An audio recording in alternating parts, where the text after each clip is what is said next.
अरे मूसा, इस प्रकार क्यों बैठे हो यहाँ? नारद जी ने विनोद करते हुए मूसा नामक सन्यासी से पूछा। मूसा ने कहा, आप कहाँ जा रहे हैं? भगवान के पास जाता हूँ न, वहीं जा रहा हूँ। नारद जी ने कहा, तो बताओ, ऐसे तुम क्यों बैठे रहते हो? नारद जी ने पूछा। और आप दौड़ते क्यों रहते हो? मूसा ने कहा। मन नहीं मानता भगवान के पास गए बिना ना, नारद जी ने कहा। मूसा ने कहा, बस बस बस, मन नहीं मानता ना मेरा बैठे बिना, बैठा रहता हूँ, चलने का मन ही नहीं करता। तो ठीक है, तुम्हारी मस्ती है, बैठे रहो अजगर की तरह। ऐसा कहकर नारद जी चलते बने।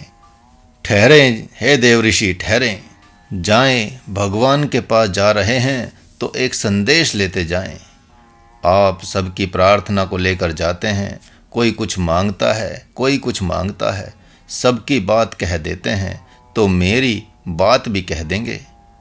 विनोद करते हुए मूसा ने पूछा, क्यों नहीं, क्यों नहीं, आपकी बात भी अवश्य कहेंगे। नारद जी ने स्वीकृति दे दी। मूसा ने कहा, कहना उस भगवान से कि जो मूसा नाम का पागल बैठा है न रास्ते में, अब वह आपकी नगरी में नहीं रहना चाहता। दूसरी बात कहना कि वह मेरे पास शब्द, स्पर्श, रूप, रस, गंध क्यों भेजता है। मैं उसके द्वारा भेजे हुए किसी भी प्रकार के फल को नहीं लेना चाहता। तीसरी बात कहना कि मैं अब उसे भगवान नहीं मानता। नारद जी ने कहा, यह तो तुमने बड़ी बात कह दी। भगवान को नहीं मानोगे तो फिर किसको मानोगे? मूसा ने कहा, आप घबराते क्यों हैं? ऐसा तो है ही नहीं कि मैं आपको नहीं मान रहा हूँ। मैं आपसे बात कर रहा हूँ कि भगवान से कह रहा हूँ। नारद जी आश्चर्यचकित हो भगवान के पास जाकर दूसरे दिन मूसा के पास लौट आए और कहा, लौट आया मूसा, लौट आया, भगवान के पास से लौट आया। तो क्या कहा आपके भगवान ने? मूसा ने पूछा। हाँ, भगवान ने आपके लिए कहा है कि वे संत हैं, पागल नहीं हैं। हे देवऋषि, वे पागल नहीं हैं। मुझे माने न माने, यह तो उनकी बात है। मैं जितना मानूंगा वे मुझे उतना मानेंगे। यह तो परस्पर का आदान प्रदान है। मुझे भगवान माने या जीव माने, मेरे पर तो उसका प्रभाव कुछ पड़ता नहीं है। उनका यह प्रस्ताव मुझे स्वीकार है। उनका दूसरा प्रस्ताव भी मुझे स्वीकार है कि यदि वे मेरे मृत्युलोक में नहीं रहना चाहते तो जाएं, अपने द्वारा निर्मित किए हुए अमृत लोक में जाएं। मुझे कोई आपत्ति नहीं। वे अपनी धरती, अपना आकाश, अपना लोक बना लें, इसमें मुझे कोई आपत्ति नहीं। मैं कोई हस्तक्षेप करूँगा ही नहीं। लेकिन तीनों में से जो एक बात है जिसमें उन्होंने कहा कि भगवान मेरे पास कुछ न भेजे, मैं कुछ लेना नहीं चाहता, यह अस्वीकार है। यदि वे अपनी दूसरी दृष्टि की रचना करके उसमें चले जाएं, तो भी मैं उनके पास शब्द, स्पर्श, रूप, रस, गंध, मान, सम्मान, पद, प्रतिष्ठा आदि तो भेजूंगा, इसलिए कि उनके द्वारा पहले दी हुई वस्तु तो मेरे पास सुरक्षित है न। मैं तो उनकी एक वस्तु को 1000 गुनी बनाकर लौटाऊंगा ही लौटाऊंगा। मैं विवश हूँ उनकी वस्तु को लौटाने के लिए, चाहे वे स्वीकार करें या न करें, यह तो उनके अधिकार की बात है। मैं कब चाहता हूँ कि वे स्वीकार ही करें, यह तो उनकी इच्छा है।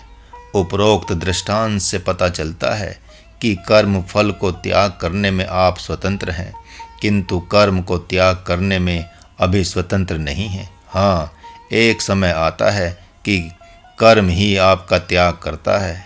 इसीलिए साधना के प्रथम चरण में भगवान ने कहा कि कर्म के फल को आप त्याग कर सकते हैं। जैसे माँ को फल समझकर तो त्याग कर सकते हैं, लेकिन माँ को माँ समझकर त्याग नहीं कर सकते। स्वजनों को स्वजन समझकर त्याग नहीं कर सकते। हाँ, उन्हें फल समझकर त्याग कर सकते हैं।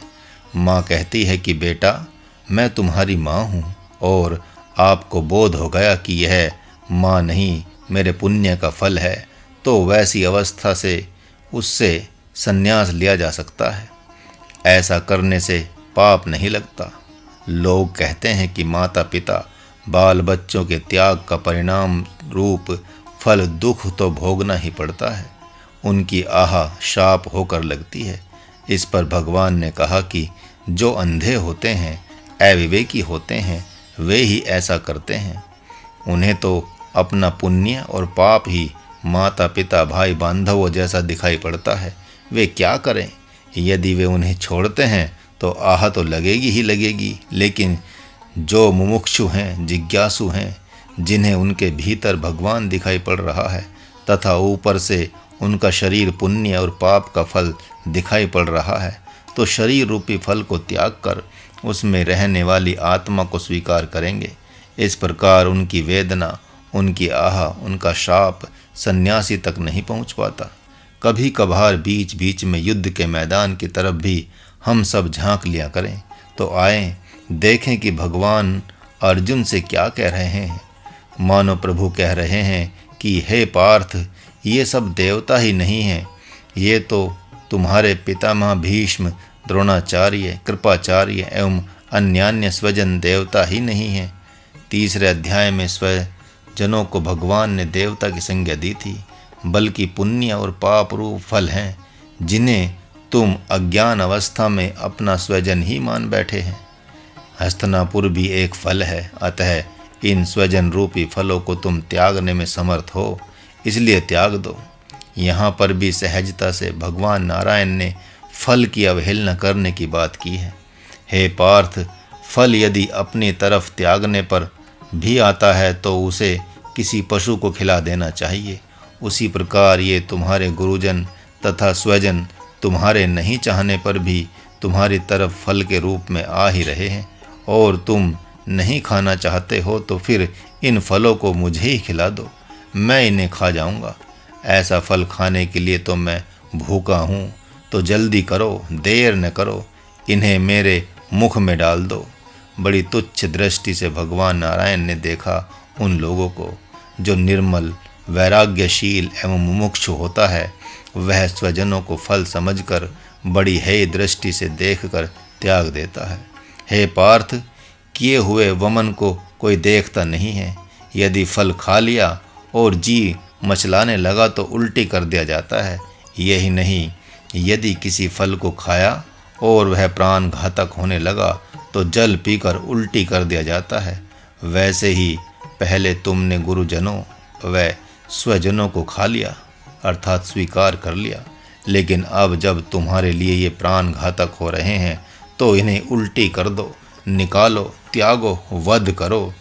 हे पार्थ, फल बड़े प्रीतिकर होते हैं, लेकिन भगवत फल को प्राप्त करना है तो कर्म के फल का त्याग करना ही होगा। भगवत फल को प्राप्त करना है तो प्रेत फल, पितर फल, देव फल, मानुष फल आदि को त्याग करना होगा, उनकी उल्टी करनी होगी। अतः तुम देर क्यों कर रहे हो? तुम मारते जाओ, मैं खाता जाऊंगा। ये पके हुए फल हैं, अब गिरने ही वाले हैं। जानते हो पार्थ, यह पुरातन वृक्ष है जिसे तुम संसार कहते हो। इस वृक्ष में 3 प्रकार के फल लगे हुए हैं, तामस, राजस एवं सात्विक। तामस फल कीट पतंगे, पशु पक्षी हैं, इनको त्याग करने की आवश्यकता ही नहीं है, इन्होंने तो तुम्हारे को ही त्याग कर दिया है। सात्विक फल जो देव प्रकृति के लोग हैं, वे भी इस युद्ध भूमि में नहीं आए हैं और आएंगे भी नहीं, उन्होंने तो स्वयं तुम्हारा त्याग कर दिया है। तथा ये जो तुम्हारे स्वजन एवं विपक्षी राजा लोग हैं, ये राजस फल हैं जो यहाँ आए हुए हैं, जो ऐश्वर्य की कामना से, मान सम्मान पद प्रतिष्ठा की कामना से स्वयं जीते हैं और अपने बाल बच्चों को भी उसी प्रकार जीने की प्रेरणा देते हैं। वे राजस फल उसी कोटि के तो हैं, लेकिन पक गए हैं। इन्हें झकझोरो, गांडी उठाओ, तरकस से बाण निकालो, टंकार करो, शब्द सुनकर ये सारे के सारे भर भरा कर गिर जाएंगे। नहीं देखते हो, बिजली कड़कती है, फल गिरते हैं, आंधी चलती है, फल गिरते हैं, अतः हुंकार भरो, ये गिर जाएंगे। माना कि तुम्हारे को इनसे मोह हो गया था, आसक्ति हो गई थी, लेकिन अब तो तुम जान ही गए हो कि ये मेरे संसार रूपी वृक्ष के राजस फल हैं। अब सड़ांध पैदा होने वाली है, इनमें दुर्गंध आने वाली है। नियम है कि टोकरी में यदि एक फल सड़ गया तो उसे निकाल कर फेंक दिया जाता है ताकि फल और न सड़े। वही काम अब तुम्हें करना है। इनके आचार विचार और व्यवहार को सुनने एवं देखने से दुर्गंध आ रही है। हे महावीर, दुर्गंध तो तुमको भी आ रही है। तुमने भी तो कहा है कि हे प्रभु, मैं इन जघन्य अपराधियों को, आतताइयों को कैसे मारूं? ये तो स्वयं मरे हुए हैं। मरे हुए को मारकर अपने को क्या प्रीति होगी? मैं तो तुमसे पूछता हूँ कि क्या मरे हुए लोगों को सड़ने दिया जाए, उनसे दुर्गंध फैलने दिया जाए? सच पूछो तो दुर्गंध तो तुमको भी आ रही है, लेकिन मोह है न। जर्जर शरीर से जर्जरित होते हुए पितामह के शरीर के प्रति भी तुम्हें मोह है, लेकिन तुम्हारे मन में यह बात आती ही है कि आज नहीं तो ये कल जाएं। प्रत्येक घर में ऐसी भावना रहती है। जब वृद्ध पुरुष अत्यंत जर्जर हो जाते हैं तो उनके बाल बच्चे कहते हैं कि हे प्रभु, इनको ले जाएं, ये भीतर से अत्यंत जर्जर हो चुके हैं। पाप रूपी कीड़े ने इनकी बुद्धि को खा लिया है। हे पार्थ, तुम भी ऐसी ही स्थिति में अब इनके विषय में ऐसा कहने ही वाले हो। अतः अब इनका आश्रय मत लो, अपने स्वरूप में स्थित हो जाओ। तुम नित्य तृप्त हो, तुम ऐसा कर सकते हो। संजय के द्वारा स्वजनों के लिए फल की संज्ञा सुनकर धृतराष्ट्र विकल हो गए हैं। वे कह रहे हैं, संजय, यह तुम क्या सुना रहे हो? क्या भगवान इतने निर्दयी हो गए हैं कि ऐसी अवहेलनापूर्ण भाषा का प्रयोग कर रहे हैं? हाँ राजन, इसे आप अतिशयोक्ति ही क्यों समझते हैं? जो यथार्थ है उसे स्वीकार क्यों नहीं करते? राजन, विडंबना तो यह है कि इतना होने पर भी आपकी बुद्धि कुछ भी नहीं समझ पा रही है। धृतराष्ट्र तो नहीं समझ पाएगा संजय, तुम ही समझ लो। लेकिन मधुसूदन के द्वारा ऐसा कहना शोभा नहीं देता। ऐसी तुच्छ दृष्टि से जितेंद्रिय वीर पितामह भीष्म को देखते और ऐसी संज्ञा से विभूषित करते देख इन्हें कौन भला कहेगा? क्या ये गुरुजन इस प्रकार के फल हैं जिनमें दुर्गंध आने लगी है? हे राजन, आप अपने सारथी संजय की बात पर विश्वास करें तो भगवान मधुसूदन आपको भी सड़ा हुआ फल ही बता रहे हैं। आप उन सड़े हुए फलों में से अपने को क्यों अलग कर लेते हैं? अच्छा, तो ये बात है, तुम भी उन्हीं की भाषा बोलने लगे हो। आहें भरते हुए अपनी वेदना को प्रकाशित करते हुए धृतराष्ट्र ने कहा, अच्छा तो चलो, कोई बात नहीं। अब आगे पता नहीं कौन कौन सी संज्ञाएं प्राप्त होंगी। हाँ राजन, अभी तो भगवान कह रहे हैं अर्जुन से कि तुम नित्य तृप्त निराश्रय हो, और कुछ ही देर में सुनेंगे आप कि अर्जुन ही कहेंगी, हे प्रभु, अब मैं आपके ही आश्रित हूँ। बहुत देर हो गई युद्ध की झांकी को देखते हुए, अतः पुनः साधकों की युद्ध भूमि में महाराज लौट रहा है, जहाँ इस मंत्र के माध्यम से उनसे बहुत कुछ बातें करनी हैं। त्यक्ता कर्म फलासंगम, कर्म फल से अनासक्त होने में साधकों को भय लगता है, क्योंकि न वे अपने आश्रित रहते हैं और न सद्गुरु के आश्रित रहते हैं। हाँ, स्वजन रूपी फल के आश्रित रहने का भ्रम हो गया है, लेकिन तो भी तो उनके मन में उच्चाटन है ही। फिर स्वजन रूपी फल के भी आश्रित कहाँ हैं? भगवान तो मात्र इतना ही कहते हैं कि पहले आप अपने आश्रित हो जाएं, अर्थात मैं आत्मा हूँ इस भाव के आश्रित हो जाएं, फिर देखें कि आपको नित्य तृप्तता कैसे नहीं प्राप्त होती है। महाराज ने एक संत के व्यवहार को देखा कि उनके साथ 5 साल रहने वाला साधक रहते रहते ऊब गया, अर्थात उसके मन में उच्चाटन हो गया। संत देख रहे थे कि सेवा शुश्रूषा से इसके तन मन वचन हृदय में सतोगुण की बाढ़ आ गई है, जिसे यह पचा नहीं पा रहा है। संत की दृष्टि में वह एकांत में रहने का अधिकारी नहीं था। अतः उन्होंने कहा, पहले तो तुम ये निर्णय कर लो कि तुम अपने मन की आज्ञा से जा रहे हो या तुम्हारा कोई अपना भगवान है उसकी आज्ञा से जा रहे हो।